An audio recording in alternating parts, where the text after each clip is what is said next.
Bom, continuando nossa matéria aqui, vamos entrar agora em noções de processo administrativo. Eles colocaram no plural aqui. Essa é uma matéria de direito administrativo extremamente importante em qualquer concurso público. Qualquer concurso público que vocês forem fazer, um concurso aí de nível superior, vai cair sobre processo administrativo. Por quê? Porque o servidor público ele tem que agir sempre dentro da lei, da ética, da moral. Ele não pode errar, não pode cometer infrações, não pode cometer crimes. Então, o servidor público é a cara do Estado. Então, ele não pode errar. Então, todo concurso que vocês forem fazer de nível superior vai cair processo administrativo. E com certeza vai cair questões de processo administrativo na prova. Processo administrativo é Lei 20.656, que é a lei que estabelece normas gerais e procedimento especial sobre os atos e processos administrativos no âmbito do Estado do Paraná. Bom, então vamos lá. Lei Estadual 20.656, eles não pedem toda a lei não, tá? A lei é imensa a lei, eles não pedem toda a lei. Eu tive que fazer um esforço danado para ver o que tem mais importante nessa lei, o que sempre cai em concurso, o que sempre eles perguntam. Eu fiz um resumo, mas eles pedem o título 4, e dentro do título 4 eles pedem só o capítulo 1, eles pedem, e dentro do capítulo 1, que é dividido em seção, eles pedem a seção 1, a seção 2, a seção 3, a seção 4 eles pulam, vão direto para 5 e para 6. Então eles pedem até a seção 6. Entrou no capítulo 2, já não pede mais. Pessoal, hoje é um domingo, eu fiz todo o resumo da lei, o que tem de mais importante aqui para vocês. Fiquei a tarde praticamente inteira aí lendo e fazendo. Agora à noite eu vou gravar para vocês. Vai ficar um pouco comprida essa aula. Aumente a velocidade aí, assista na velocidade 1.25 ou 1,5, mas eu vou ter que falar algumas coisas. E o que eu falar aqui, se você pelo menos prestar atenção nessa aula, você vai acertar a questão já na sua prova. Talvez você não precise estudar essa lei, mas eu aconselho que, além dessa aula, você dê uma estudadinha.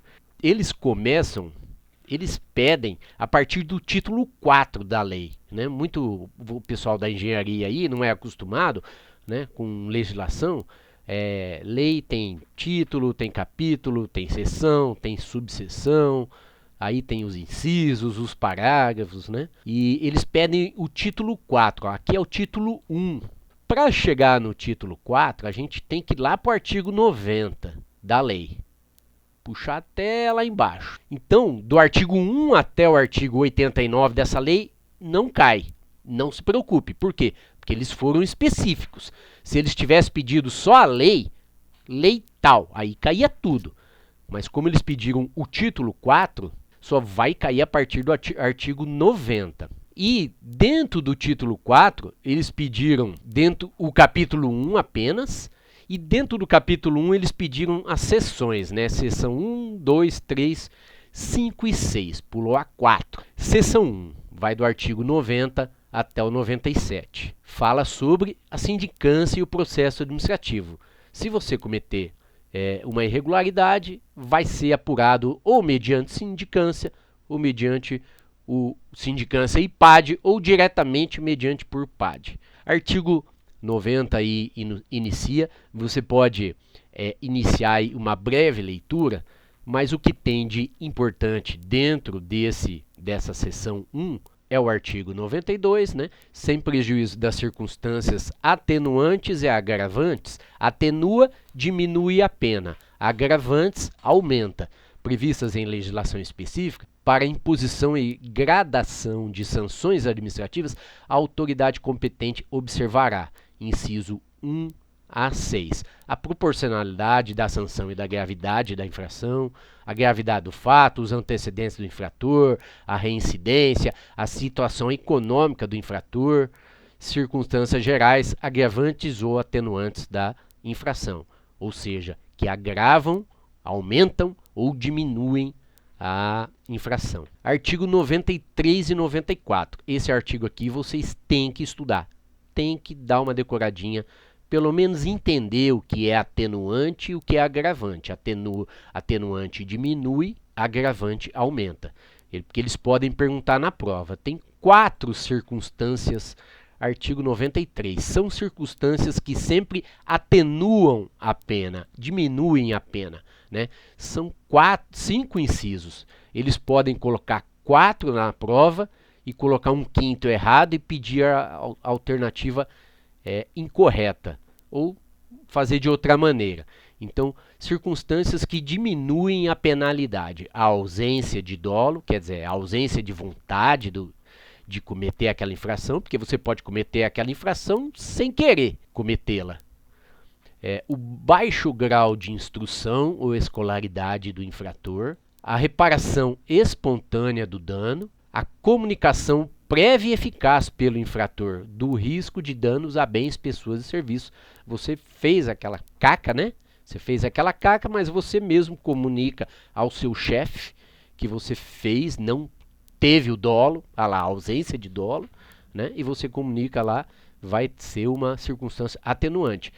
E a colaboração com os agentes encarregados da vigilância e da fiscalização da atividade. Artigo 94. É o contrário. São circunstâncias que agravam a penalidade. Reincidência nas infrações, quer dizer, cometeu mais de uma vez a mesma infração. Ausência de comunicação pelo infrator, quer dizer, lá na atenuante você comunicou. Aqui você não comunica o chefe. Você fica quietinho e espera acontecer. Ter o infrator cometido a infração. Aí vai de letra A até letra H. Então, dê uma lidinha para você pelo menos saber. Tenho certeza que você acerta uma questão dessa na prova. O artigo 95 também é extremamente importante. Por quê? É o prazo de prescrição. E as bancas gostam muito de perguntar sobre prescrição. A ação punitiva da administração pública estadual prescreve em 2 anos, se a falta sujeita às penalidades de advertência, repreensão e suspensão. Olha, eles podem fazer uma salada com isso, colocar demissão no meio, né? Então são 2 prazos aí, de 2 anos, em 3 casos, advertência, repreensão e suspensão, quando a pena é uma dessas. E em 5 anos, quando é pena de demissão ou destituição de função ou cargo de comissão, ou cassação da aposentadoria ou disponibilidade. A mais leve aí, 2 anos, é quando a pena é advertência, repreensão e suspensão. Pena de demissão e cassação é 5 anos. Simples para decorar aí. Esses são os 3 primeiros artigos mais importantes aí da seção 1. Recomendo também uma leitura breve do caput aqui do artigo 96, né? É vedada, cuidado com essa palavrinha, vedada é proibida, tá? É vedada a exoneração a pedido, bem como a concessão de aposentadoria voluntária ao servidor que esteja respondendo um PAD. Você está lá respondendo um PAD, você não pode pedir exoneração, pedir para sair do governo, nem a aposentadoria. Seção 2 vai do artigo 98 até o 102. Aqui até seção 1, 2 e 3 eles pedem, então aqui é uma sequência. Não vi nada de muito importante, mas recomendo uma leitura do artigo 98, do artigo 99 e do 102. Por quê? Porque é o seguinte, o 90 fala do cagueta, do X9, o servidor que em razão do cargo tiver conhecimento de uma irregularidade no serviço público, deve levá-la ao conhecimento da autoridade superior. Você viu uma cagada do seu companheiro, você tem que comunicar ao seu chefe. Você tem que ser o fofoqueiro, o cagueta, o X9 da coisa. Tá aqui no artigo 98. O 99 fala que são competentes para instaurar a sindicância e processo administrativo o controlador-geral do Estado. Eles podem colocar lá uma perguntinha para vocês. É competente para instaurar o processo administrativo? Governador do Estado, secretário de administração, controlador-geral do Estado, que é a resposta correta, e colocar mais outros, o chefe da fiscalização de defesa agropecuária. Então, cuidado aí, é o controlador-geral do Estado. E recomendo também a leitura do artigo 102. Por quê? Porque a seção 2 ela é dividida em subseções. Subseção 1, Subseção 2, recomendo a leitura do artigo 102. Agora é a seção 3. O afastamento preventivo do servidor envolvido e das restrições ao afastamento do servidor. O artigo 103 é muito importante para vocês conhecerem, porque ele pode vir numa prova, questãozinha fácil de acertar, não é nenhum conhecimento muito técnico. O artigo 103 fala o seguinte: para assegurar a produção de provas e a integridade da sindicância ou do PAD, né, processo administrativo disciplinar, a autoridade instauradora poderá determinar o afastamento cautelar do servidor que possa influir na apuração das regularidades. Ponto importante aqui, ó, afasta vocês, a autoridade afasta, mas vocês não perdem o direito ao salário, ó, com direito à remuneração. Cuidado, eles podem colocar sem direito à remuneração, que é a casca de banana, para você escorregar e errar a questão. Então afasta, pode, você está respondendo um PAD, pode afastar vocês com direito à remuneração pelo prazo de até 30 dias contínuos, tá? Não é úteis não, 30 dias contínuos. Esse prazo, parágrafo único aqui, ele pode ser prorrogado por mais 30, tá? Então você pode ser afastado por 30 dias sem perder o salário, deu os 30 mais 30, continua sem perder o salário, com direito à remuneração, aqui a lei fala, então com cuidado, com direito à remuneração e prazo de até 30 dias, banca adora prazo, colocar 30, 60, 90, 120, para saber se o aluno, 45, para saber se o aluno leu, estudou. Você vai saber que afasta, está respondendo um PAD, afasta por 30. Então, e aí eu recomendo a leitura do 104, 105 e 106 da seção 3. Vamos lá para a seção 5, que já é o artigo 116. Pula a seção 4, ó. Vai lá para o 116 aqui, ó. Seção 5, a sindicância, que é extremamente importante, né? Recomendo a leitura do artigo 117, 118 e 119. O 122 que eu coloquei aqui na minha colinha, é importante você saber os parágrafos 1º e 2º. O depoimento só deverá ser tomado das pessoas que podem atuar como testemunha. Parágrafo 1º. Não são obrigados a prestar depoimento. Olha, quem não é obrigado a prestar depoimento contra você: o ascendente, que é o seu pai, a sua mãe; o descendente, que são os filhos; o afim em linha reta; o cônjuge, marido, mulher, ex-cônjuge, ex-marido, ex-mulher, ex-companheiro; o irmão, o pai, a mãe ou o filho do envolvido no fato em apuração. Cunhado está fora, sogra está fora. Parágrafo 2º. Ninguém pode ser obrigado a depor sobre o fato. Quais motivos? A cujo respeito, por estado ou profissão, deva guardar segredo. Aqui não possa responder em desonra própria. Se ele for falar um fato que vai desonrar ele mesmo, ele não é obrigado a depor sobre esse fato. Dele mesmo, do seu cônjuge, do seu pai, da sua mãe ou amigo íntimo. Olha aí o detalhe, amigo íntimo, essa expressão aqui é importante, pode cair na prova. Ou que o exponha, ou as pessoas referidas no inciso antecedente, cônjuge, ascendente, descendente, irmão, a perigo de vida, de demanda ou de dano patrimonial imediato. Então, não é obrigado a depor sobre fato nessas hipóteses. O artigo 124 fala da autuação. O que é autuação? É juntar a papelada dentro do PAD na seguinte ordem. Aí tem uma ordem, vai do inciso 1 até o 10. Se você quiser ler e tentar decorar isso daqui, mas eu acho uma baita numa sacanagem se eles perguntar isso a vocês. Qual é essa ordem aqui, tá? Mas eles podem perguntar numa questão de enumerar. De 1 a 5, por exemplo, eles podem perguntar numa questão aí para enumerar. Eu acho uma sacanagem, mas se você quiser dar uma lidinha, tá aí. E o artigo 125, que fala que o relatório da sindicância deve ser estruturado da seguinte forma: histórico, é o relato acerca da denúncia, dos fatos apurados; a legislação é a fundamentação, né, as provas; e a conclusão, que a comissão é chegar aí.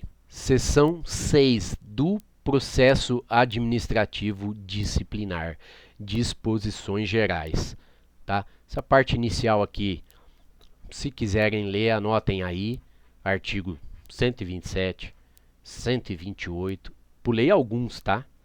131, eu anotei aqui, são as fases do PAD, Processo Administrativo Disciplinar. Se vocês quiserem dar uma lidinha, decorar essas fases, tá? Pode. Instauração, instaura o PAD, o indiciamento pela comissão processante, aí você faz a defesa, aí tem a instrução, que é a audiência lá, né? Igual uma audiência na justiça, é lá que a comissão vai ouvir você, as testemunhas, a vítima, né? Depois vem o relatório e o julgamento. Essas são as fases do PAD, artigo 131. Aí, leitura no artigo 132, que é a instauração. 134. O 136 eu anotei aqui, achei importante. Por quê? Prazo. Toda questão que tem número, banca gosta. Instaurado o PAD e formalizado o termo de indiciamento, o indiciado será notificado para apresentar a defesa prévia no prazo de 15 dias. Vá fazendo um resuminho.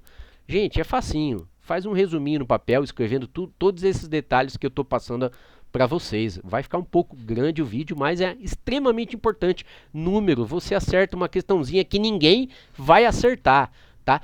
Prazo para você apresentar a defesa. Escreva aí. Prazo para apresentar a defesa no PAD, 15 dias. Parágrafo único. Na defesa prévia, o indiciado apresenta as provas, pode requerer perícia, diligência e arrolar no máximo 8 testemunhas. Outro número. Máximo de testemunhas na defesa prévia, que pode arrolar 8 testemunhas. Tá? Número. Banca adora número, gente. Se você pelo menos assistir essa aula aqui minha completa, tem certeza que você acerta no dia da prova. Vamos lá, que essa seção 6 é a mais importante, porque é o PAD, é o Processo Administrativo Disciplinar, e tem muitos artigos. Leitura aí do artigo 138, na ordem que eu coloquei aqui, 144, 145, 147, é interessante esse artigo porque é o silêncio, o indiciado pode ficar em silêncio. O silêncio do indiciado, parágrafo único, ou seu representante não importará a confissão, mas poderá constituir elemento para a formação do convencimento da autoridade julgadora. Artigo 148, leitura. 151, que já começa a falar da inquirição das testemunhas. 152 tem prazo também, tá? Dá uma olhadinha. As testemunhas serão intimadas a depor com antecedência mínima de 3 dias quanto à data do comparecimento. 3 dias antes a testemunha tem que ser intimada. Se falta 2 dias para a audiência, para a instrução, não pode, tem que remarcar nova data. Então a testemunha tem que ser intimada com um mínimo de 3 dias de antecedência. Outro resumo aí que você vai colocar, anotação. Artigo 155, leitura. 157, 159. Estou pecando por excesso, tá, gente? Mas quando eu falo com ênfase, assim que eu dou até um exemplo para vocês, falo principalmente dos prazos aí, são os principais. Quando eu estou falando só o artigo, se você quiser ler. 159, 161, um pouco importante, tá? Porque se refere a um crime. O presidente da comissão, antes de dar início à inquirição, advertirá o depoente que, se faltar com a verdade, estará em curso em crime de falso testemunho, do artigo 342 do Código Penal. Igual na audiência, o juiz também pergunta isso a você, se você é amigo íntimo ou inimigo do indiciado, se você vai falar a verdade, porque se você mentir lá no PAD é crime de falso testemunho. 163, leitura. 164, aí eu já dou uma pulada grande pro 187, 188 e 189. Aí acabou. Por quê? Começa o capítulo 2 e eles não pedem o capítulo 2 desta lei do PAD. Está aqui, ó, capítulo 1. Não fala nenhuma hora em capítulo 2. Ficou um pouco grande o vídeo, mas se você frisar nesses artigos aí que eu te falei, veja esse vídeo 2 vezes para você anotar os prazos, guardar os prazos na cabeça, porque o que cai é isso daí. Valeu, pessoal, até a próxima aula.